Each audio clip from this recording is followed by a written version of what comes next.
Сәлем бердік, сіздермен бірге келін асханасы. Бүгін біздің ас мәзірімізде лагманның қамыры. Егерде жұмсақ, дәмді, үзіле бермейтін лагманға қамыр жайып үйренгіңіз келсе, осы видеоны аяғына дейін көріңіздер. Және менің каналыма тіркеліп қоюды ұмытпаңыздар. Ол үшін 500 грамм ұн алдым. Өздеріңіздің отбасы мүшелеріңіздің санына байланысты алсаңыздар болады. Және 250 мл жылы суға 1,5 шай қасық тұз қосып, араластырып, және ұнымызға судан аз мөлшерден құйып отырып, қатты емес, аса жұмсақ та емес қамыр илейміз. Суымыз бен ұнымыз толықтай араласқан соң, біріккен соң, өстіп 2-3 минут, 5 минут илесеңіздер де болады. Илеп нанымызды тындырамыз. Осындай қатты жұмсақ та емес, қатты да емес, орташа қамыр болу керек. Сол кезде үзіле бермейтін болады. Және тындыруға біраз уақытқа қойып қоямыз, 5-10 минутқа. 5-10 минуттан кейін алып, бір иін қандырып жібереміз. Өстіп басып, арасындағы ауаларды шығарамыз. Сол кезде қамырымыз жұмсақ болып, бір келкі арасында тіктері болмай, бір келкі массаға айналады. Жарты сағат уақытқа тындырып қойдым. Одан соң қамырымыз дайын болады, жұмсақ қалпына келеді. Өстіп майдан ала отырып, мыжимыз, майды жағып. Бұрындары майды жақпай, бірінші өстіп қамырды дәуетіп алып, кесіп, бірінші майсыз үлкейтіп алатынмын. Одан кейін өстіп майлап көрсем, осы процесімен тезірек болады екен. Сол үшін сіздер де байқап көріңіздер. Сіздер лагманға қалай жаясыздар? Осы вариант болады ма сіздерге? Бірінші маймен илейсіздер ма? Маймен жайып аласыздар ма? Немесе құрғақтай жаясыздар ма? Пікірлеріңізді комментарийге қалдырып кетіңіздер. Жаңағы дәуеген қамырымызды осылайынан бір-бір бүктеп мыжып аламыз. Одан соң осы қамырымызды домалақ пішінге келтіріп жая береміз. Одан кейін мен осындай тарелка алмай, сол дастарханның бетіне қамырымызды тізе беремін. Ұзынынан 2-3, егер қамырларыңыз ұзын болса, 3-4 бөлікке бөліп, өстіп тізіп шығамыз. Арасына май жағамыз, бір қатардан соң кішігірім май сеуіп шығамыз.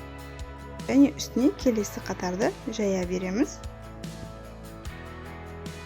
Бетін пищевой пленкамен немесе салофановый пакеттермен жауып қоясыздар. 5 минуттай тынса жетеді. Және келесі шетін аударып, тағы да қамырымызды соза береміз. Мен дани деген ұн қолданамын. Торттарға, осындай лагман, мантының қамырларына өте жақсы. Лагман созған кезде үзілмейді, қатты да болмайды, жұмсақ та емес, орташа бір. Дегеннің өзінде қамырдың өзі ерекше болады. Кейбір қамырларды қарасаң, тістеуге келмей қатты болып қалады. Бұл ұннан ондай болмайды, өте жақсы ұн. Сіздер де байқап көріңіздер.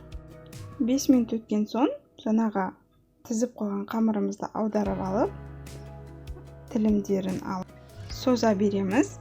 Мен бір қолмен созып үйренгем, бір қолмен иректеп тұрып, домалатып созам, екінші қолыммен тартып отырам, және үш жағын алақанға уқалау арқылы жіңішкелетіп созып жіберемін. Және егер көздеріңізге дәу болып көрініп тұрса, екінші рет өстіп созып жіберсеңіздер болады. Біздің отбасымыздағылар лагманның қамырын жұқа болғанын қалайды, солай жақсы көреді. Мен сол үшін тағы да бір рет жаңағы қамырымызды майлап қоямда, пищевой пленканың астына қойып қоям, қалған қамырды жайып болғанша тұра 5 минуттай. Сол кезде қалғандарын жая беремін.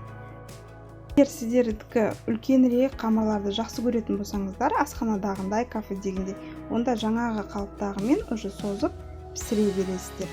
Мен үшінші қайтара созған қамырым екі қолыма жинап аламда, ұрып арқылы кішкене созып жіберем. Сол кезде суға салған кезде жабыспай, ирек болмай, түп-түзу болып піседі.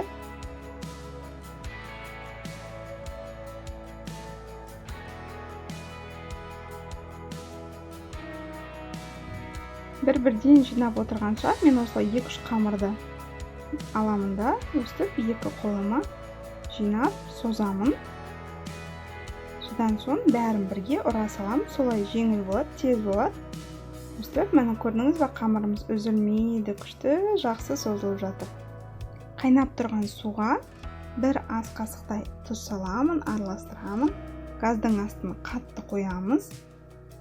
Қатты қайнау керек суымыз. Содан соң қамырымызды саламыз және тез-тез араластырып жібереміз. Қақпағын жауып, қайнағанша күтеміз. 1-2 минут уақытты алады.